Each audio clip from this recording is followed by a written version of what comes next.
Assalamualaikum warahmatullahi wabarakatuh. Alhamdulillahirabbil alamin wassalatu wassalamu ala asrofil anbiya'i wal mursalin wa ala alihi washabbihi ajmain amma ba'du. Jamaah Masjid Al-Muhajirin yang dirahmati Allah Subhanahu wa taala, pada kesempatan pertama dan yang utama, marilah kita panjatkan puji dan syukur atas kehadirat Allah Subhanahu wa taala yang telah memberikan kita nikmat iman, nikmat Islam serta nikmat kesehatan sehingga kita dapat berkumpul pada malam hari ini untuk melaksanakan salat tarawih berjamaah. Salawat serta salam semoga tetap tercurah limpahkan kepada junjungan kita yakni Nabi Muhammad SAW beserta kepada keluarganya, sahabat, para tabi'in dan tabiatnya serta pada kita selaku umatnya hingga akhir zaman. Amin. Untuk memberikan keberkahan pada malam hari ini, marilah kita buka dengan bacaan basmalah bersama-sama. Pada malam yang penuh berkah ini, yang akan memberikan ceramah sekaligus sebagai imam sholat tarawih adalah Bapak Ustadz Imam Faiz LC. Alhamdulillah beliau sudah berada di tengah-tengah kita. Untuk itu kami persilakan beliau untuk memberikan ceramah sekaligus sebagai imam sholat tarawih. Demikian disampaikan, terima kasih atas perhatiannya dan mohon maaf apabila ada kesalahan. Wassalamualaikum warahmatullahi wabarakatuh.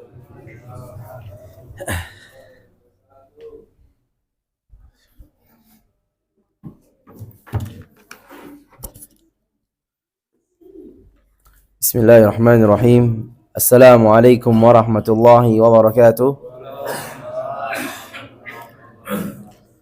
Alhamdulillahi rabbil alamin wa bihi nasta'in ala umuri dunya waddin wassalatu wassalamu ala asyrafil anbiya'i wal mursalin nabiyina Muhammad wa ala alihi wa sahbihi ajma'in.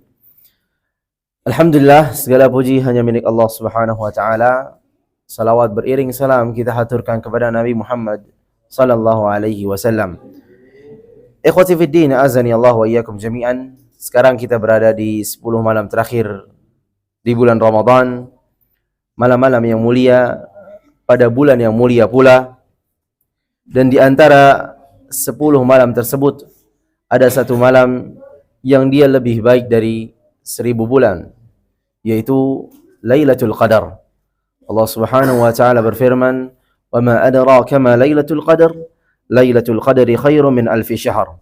Dan Rasulullah sallallahu alaihi wasallam memerintahkan kita untuk mencarinya, untuk memaksimalkannya. Rasulullah sallallahu alaihi wasallam bersabda, "Taharrau Lailatul Qadar fil ashril awakhir min Ramadan." Carilah, maksimalkanlah Lailatul Qadar pada 10 malam terakhir di bulan Ramadan. Lebih khusus dalam riwayat yang lain pada hari-hari atau malam-malam yang ganjil.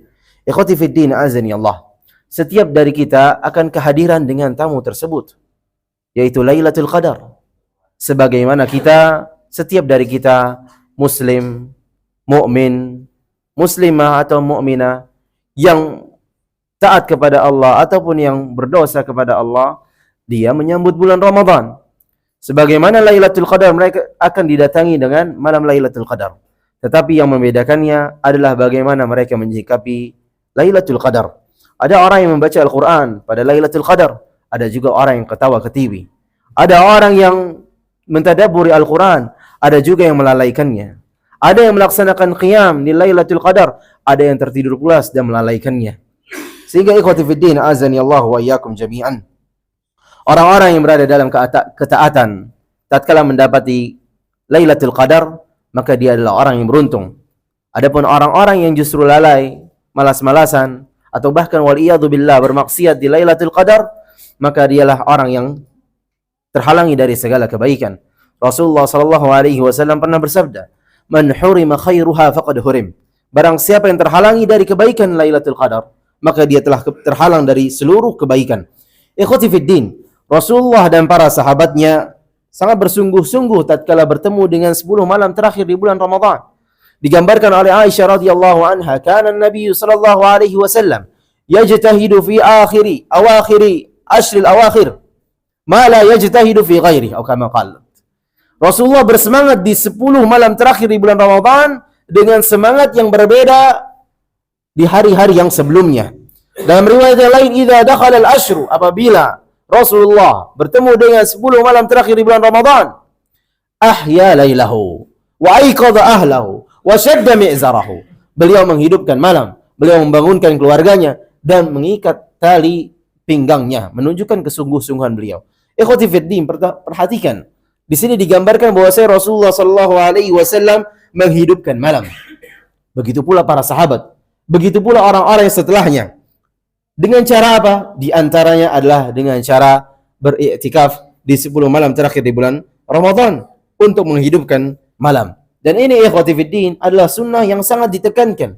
Bukan berarti karena hukumnya sunnah, oh boleh jadi ditinggalkan, kalau dikerjakan maka lebih bagus. Enggak.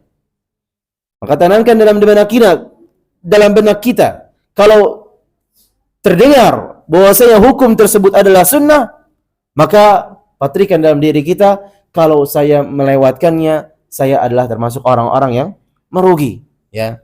Jadi ini adalah sunnah Nabi sallallahu alaihi wasallam. Seseorang tatkala beriktikaf, dia bisa mengisi waktunya dengan tilawatil Quran, dia bisa mentadabbur Al-Quran, dia bisa menghafal Al-Quran, dia bisa memurajaah Al-Quran, dia bisa muhasabatun nafs, mengkoreksi dirinya. Dia bisa berzikir kepada Allah, dia bisa beristighfar kepada Allah, dia bisa melaksanakan salat malam. Dan semuanya upaya dalam menghidupkan malam sebagaimana Rasulullah SAW dan generasi setelahnya. Ikhwati fiddin, mari kita hidupkan i'tikaf ini. Karena Allah Subhanahu wa taala telah memberikan kepada kita berbagai macam kemudahan. Di antara kita bisa beriktikaf di masjid manapun selama masjid tersebut menjalankan atau mendirikan salat-salat berjamaah. Dan juga masjid tersebut mendirikan salat Jumat sebagaimana yang diutarakan oleh Al-Imam Ibnu Qudamah dalam kitabnya. Ikhwati fiddin, oleh karena yang hendaknya setiap dari kita mengupayakan lebih tenaganya, energinya di 10 malam terakhir ini saja. Di 10 malam terakhir ini saja mengupayakan. Meskipun kita tahu bahwa sebagian saudara kita masih bekerja di pagi harinya. Maka hendaknya ia memilih waktu yang lebih mudah baginya. Kita tahu bahwa i'tikaf yang terbaik adalah seseorang berdiam 10 malam tidak keluar-keluar.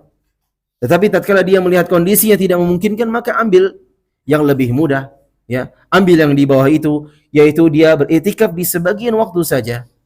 Dan ini menurut pendapat jumhur bahwasanya seseorang sah tatkala beriktikaf mengambil waktu sesaat saja. Berarti cuma sejam, 2 jam, tidak. Masing-masing tahu kapasitas dirinya. Balil insanu ala nafsihi basir. Manusia lebih tahu tentang dirinya sendiri. Dia tahu bahwa saya misalnya mampu dari maghrib kemudian sampai jam 11 atau sampai jam 12 saya beriktikaf. Setelah itu saya pulang. Atau dia tidur dulu dari Isya kemudian sampai jam 11 atau sampai jam 12 kemudian dia datang ke masjid untuk beriktikaf.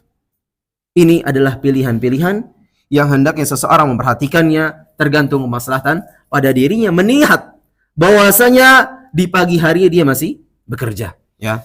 Ikhwati fiddin, azani Allah wa iyyakum jami'an. Yang menjadi kesimpulannya ikhwati fiddin dari ana yang tadi saya sampaikan, bahwasanya kita harus jujur terhadap diri kita sendiri. Jangan sampai terpedaya dengan hawa nafsu sehingga terpedaya dengan bisikan-bisikan. Nanti saja i'tikaf, nanti saja di malam 27. Kan katanya itu adalah malam Lailatul Qadar. Ikhwati fiddin, banyak sekali perkataan para ulama menunjukkan bahwa malam Lailatul Qadar tidak pada satu tempat saja. Dia berubah-ubah. Di zaman Rasulullah SAW pernah 23, pernah 27, di zaman lainnya 21, 25, dan seterusnya. Sehingga ikhwah, ini adalah rahasia. Tidak ada yang mengetahuinya. Sehingga kita menyikapinya dengan cara memukul rata semuanya. Sapu bersih semuanya. 10 malam terakhir, saya upayakan untuk beriktikaf, saya upayakan untuk menghidupkan malam-malam saya. Jika memang tidak mampu untuk masjid, maka hidupkan malam di rumah-rumah kita masing-masing. Nah, ikhwati fiddin, azani Allah wa iyyakum jami'an. Di 10 malam terakhir ini, mari kita tingkatkan kualitas dan kuantitas ibadah kita. Tilawah kita harus lebih banyak, harus lebih berkualitas lagi. Zikir kita juga demikian, istighfar kita juga demikian. doa kita juga harus lebih banyak menengok kepada Allah Subhanahu wa taala. Menghadirkan hati tatkala berdoa. Terutama doa yang diajarkan oleh Rasulullah sallallahu alaihi wasallam kepada istrinya Aisyah radhiyallahu anha. Tatkala bertanya, "Wahai Rasulullah, tatkala aku mengetahui ini adalah malam Lailatul Qadar, apa yang hendaknya aku perbanyak membacanya?" Maka kata Rasulullah SAW, "Quli Allahumma innaka afuwun tuhibbul afwa fa'fu anna." Ya Allah, Engkau adalah zat yang maha pemaaf, memberikan maaf begitu banyak, suka memberikan maaf. Fa'fu anna, maka maafkanlah diriku ya Allah. Nah, ikhwati fid din, azani Allah wa iyyakum jami'an. Ini semua disampaikan semoga menjadi ilmu yang bermanfaat yang bisa diamalkan dalam keseharian kita, dan semoga Allah Subhanahu wa taala menakdirkan kita termasuk orang-orang yang menyikapi Lailatul Qadar dengan sebaik-baiknya, sehingga kita bisa mendapatkan suatu amalan yang singkat, yang ringkas, tetapi bernilai lebih baik dari 1000 tahun. Dan semoga Allah Subhanahu wa taala berikan taufik kepada kita termasuk hamba-hamba yang dibebaskan dari api neraka dan diberikan rahmatnya dan diangkat derajatnya di sisinya. Amin ya rabbal alamin. Aqulu qawli hadza wa astaghfirullah li wa lakum wa sallallahu ala nabiyyina Muhammadin wa ala alihi wa sahbihi wasallam. Wassalamu alaikum warahmatullahi wabarakatuh.